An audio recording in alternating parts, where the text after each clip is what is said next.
पहले पत्रकार और बाहरी पत्रकारिता। चर्चा करेंगे जमशेदपुर की पत्रकारिता में पतलून खिंचाई के खेल की, एक दूसरे को नंगा करने की कसरत की। उससे पहले कुछ पंक्तियां हैं जिसकी चर्चा जरूरी है। कुत्तों का स्वाभिमान जल्दी जागता है, भला क्यों नहीं जागे। श्रमजीवी हैं, जुझारू हैं, माननीयों के तलवे चाटते हैं। अपने अपने दरवाजे पर सारे कुत्ते बौकार हैं। शहर की सूरत संवारने में इन कुत्तों के योगदान को नकारा नहीं जा सकता। जब गंदे पानी में डूबी गलियों में, बजबजाती नालियों में दौड़ते हुए औचक निरीक्षण कर रहे कुत्तों को देखता हूँ तो उनके प्रति श्रद्धा उमड़ पड़ती है। जब वे कुत्ते सरांध मार के कचरे की ढेर में मुंह मार रहे होते हैं तो ऐसा लगता है कि आज ये गरे मुर्दे उखाड़ कर ही छोड़ेंगे। कुत्तों की नाक में आध्यात्मिक घ्राण शक्ति होती है। आप कहेंगे कि इन पंक्तियों का जमशेदपुर की पत्रकारिता पर जो आप कहने जा रहे हैं उससे क्या वास्ता। तो वास्ता हो यह जरूरी नहीं है, क्योंकि जमशेदपुर की पत्रकारिता में जो कुछ चल रहा है उस पर नज़र तब गई जब मैं एक खास वीडियो की तैयारी कर रहा था और उसमें कुत्तों के चरित्र चित्रण की उपयोगिता थी। इसी बीच मेरी नज़र पड़ गई वेबसाइट की एक खबर पर। स्वाभाविक रूप से मैं जमशेदपुर से हूँ। जमशेदपुर की पत्रकारिता में कोई 20 साल बिताए हैं, बिता ही रहा था। इस बीच कुछ निहायत पारिवारिक हालातों की वजह से जमशेदपुर से दूर बेंगलुरु में हूँ।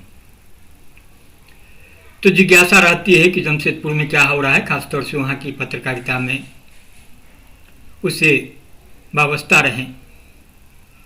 तो जो खबर पर नज़र पड़ी वह सरायकेला की खबर थी। सरायकेला से भी वास्ता रहा है लंबे समय तक, नामचीन अखबारों में काम करते हुए।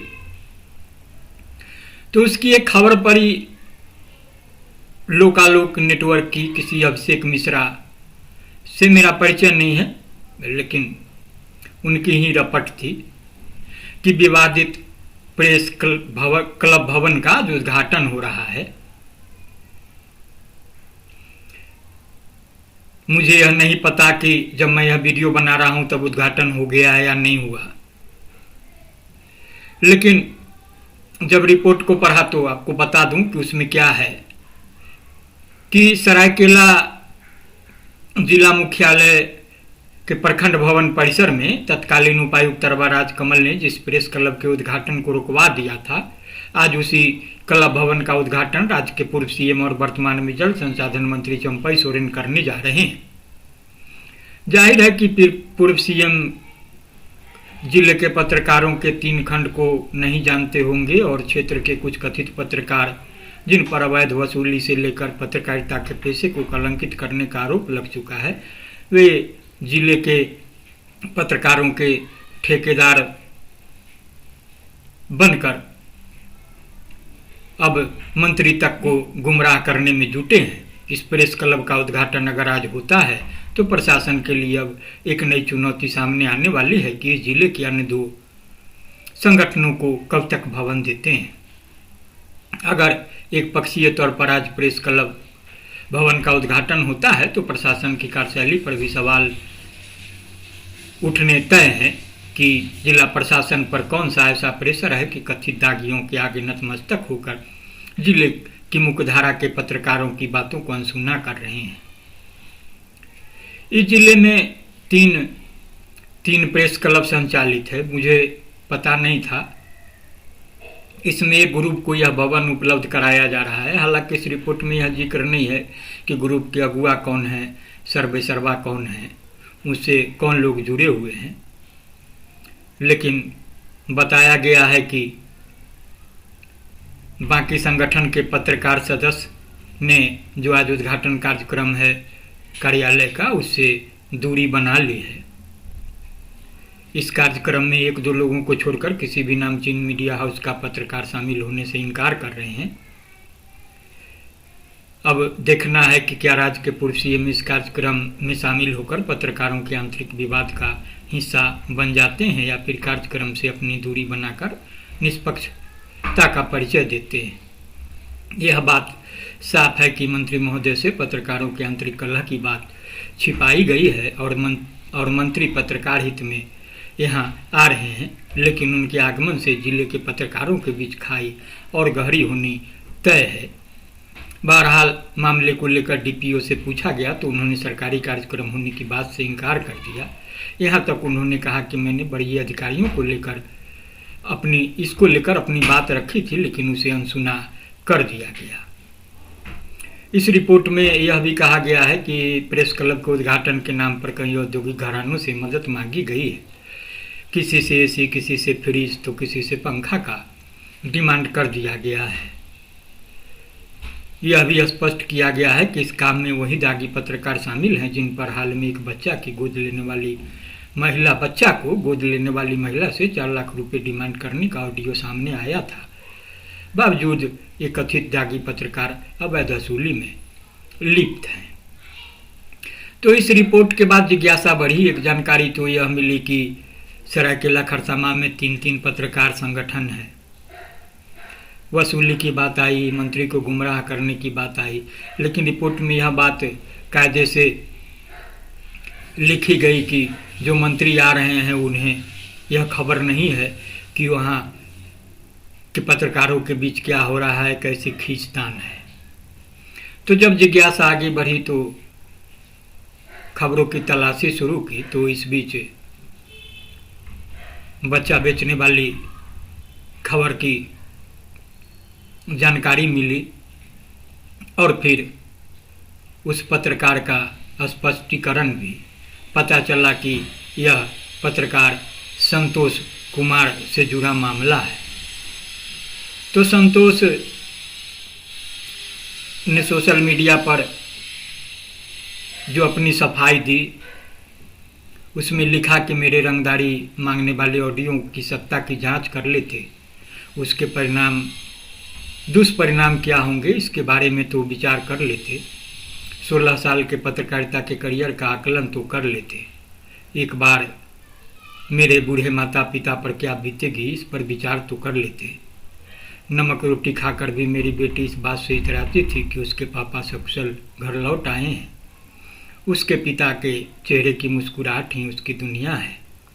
एक बार उस नन्ही परी के बारे में सोच लेते जब उसके कानों तक उसके पापा द्वारा रंगदारी माने जाने संबंधी ऑडियो पहुंची होगी, तब उसके ऊपर क्या बीत रही होगी। जिस समाज में सर उठाकर चलता था पत्रकार बनकर, वहां से रंगदार का अभिशाप लेकर मैं कैसे निकल रहा था, सोच तो लेते। जिस वक्त प्रेस क्लब की मुझे सख्त ज़रूरत थी उस समय पत्रकार संगठनों ने मेरे साथ क्या किया कदाचित जीवन भर नहीं भूल सकूंगा। जिसने भी मेरे ऑडियो को न्यूज़ बनाकर वायरल और शेयर किया, मेरी नौकरी खाई, उसके साथ क्या हिसाब करूं। जिस महिला से रंगदारी मांगने का आरोप मुझ पर लगे वह महिला क्यों सामने नहीं आई, उस महिला को केस करने से क्यों रोका, यह सवाल है और सवाल प्रासंगिक भी है। क्यों मेरी खोजी पत्रकारिता को बड़े अखबार समूहों ने फ्रंट पेज की लीड खबर बनाई। 10 दिन पूर्व हुए फर्जीवाड़े का खुलासा मैंने किया, इसका इनाम देने के बजाय मीडिया जगत ने मुझे अपराधी घोषित कर दिया। एक ऐसी पत्रकारिता का दौर है। भरत सिंह झारखंड क्राइम रिपोर्टर, जिनके ऊपर दर्जन भर आपराधिक मामले जमशेदपुर से लेकर सरायकेला तक दर्ज हैं। अभिषेक मिश्रा लोकालोक न्यूज पोर्टल, जिसके ऊपर सरकारी जमीन को फर्जी डीड बनाकर रजिस्ट्री करने का आरोप है। इस मामले में आरआईटी थाने में उसके और उसके पिता के खिलाफ एफआईआर दर्ज है। जगन्नाथ मिश्रा और जुगनू झारखंड बानी पोर्टल के खिलाफ आधा दर्जन आपराधिक मामले कांड्रा थाने में दर्ज हैं। ये मुझे सर्टिफिकेट देंगे कि हमने बच्चा चोरी कर भागी महिला से रंगदारी मांगी है और उनकी खबरों को मसाला बनाकर पत्रकारों के गिरोह ने मेरे संस्थान को भेजकर मेरी नौकरी छीन ली। लानत है ऐसी पत्रकारिता और ऐसे मीडिया कर्मियों के चरित्र पर। साथ ही धिक्कार है जमशेदपुर के प्रेस क्लब प्रशांत और पुतुल सिंह गुट पर, जो खुद को पत्रकारों का हितैषी संस्थान बनाकर हर साल पत्रकारों के हितों की रक्षा करने के एवज में चंदा वसूलते हैं और जब पत्रकार पर आफत आती है तो किनारा कर लेते हैं। क्रिकेट बैडमिंटन के नाम पर कारपोरेट से वसूली करके टी शर्ट और जूता बांटना ही पत्रकार संगठन का काम है, तो ऐसे संगठन में रहकर क्या फायदा। ऐसे संगठनों से जुड़े पत्रकारों को विचार करने की जरूरत है। जब पत्रकार पर मुसीबत आती है तब ऐसे संगठन कन्नी काट लेते हैं। उस वक्त आपका संयम, आत्मबल ही आपका सहारा होता है। साथ ही कुछ पत्रकार साथी आपके साथ खड़े होते हैं, वही वास्तविक दोस्त और वास्तविक संगठन है। कुछ तो ऐसे होते हैं जो आपके जेल जाने की उम्मीद तक लगा बैठते हैं। अंत में जिनके घर शीशे से बने होते हैं उन्हें पत्रों से खिलवाड़ नहीं करना चाहिए। गर्व है कि मेरे साथ साथ भारत और नवभारत टाइम्स नाउ खड़ा रहा। तो बच्चा चोरी के मामले में रही संतोष कुमार की सफाई, लेकिन जो सरायकेला के पत्रकारों की एक गुट के कार्यालय उद्घाटन से जुड़ी खबर में जो बातें बताई गई और जो बच्चा चोरी के मामले को लेकर जो सफाई आई, उससे यह साफ है कि पत्रकारिता की जो दुर्दशा है उसकी इंतहा हो चली है। एक दूसरे को नंगा करने का जो खेल चल रहा है उसमें बड़ा सवाल यह है कि पतलून हो तब तो उतारोगे। यह सही है कि पत्रकार खंड खंड में बटे हैं। जमशेदपुर में यही स्थिति है। जिस प्रशांत पुतुल की बात आई, उनका एक धारा है, एक धारा दूसरा धारा है जिसमें मुख्य धारा के पत्रकार और शहर के वैसे अधिकाधिक पत्रकार जुड़े हैं जिनका सीधा पत्रकारिता से वास्ता है। तो जो आरोप प्रत्यारोप लग रहे हैं वो बेबुनियाद नहीं है, लेकिन यह तो पत्रकारिता के लिए, पत्रकारों के लिए बेशक अच्छी बात नहीं है। पत्रकारों को सोचना होगा कि आखिर कैसे चलेगा यह सब और फिर लोग कैसे विश्वास करेंगे। जो विश्वसनीयता का संकट बहुत बड़ा है, वह एक बारगी खड़ा नहीं हुआ है। उससे निपटने की चुनौती अगर आपस में इसी तरह खींचतान चलती रही तो फिर क्या कुछ दिखना शेष रह जाएगा। मेरा आग्रह होगा और उम्मीद है कि जो तटस्थ हैं, वरिष्ठ पत्रकार हैं, वो चाहे जमशेदपुर के हों या सरायकेला के, मिल बैठकर इस गुटबाजी को पाटने की कोशिश करेंगे और एक दूसरे को नंगा करने का जो खतरनाक खेल है उस पर विराम लगेगा। तो इतना ही। नमस्कार।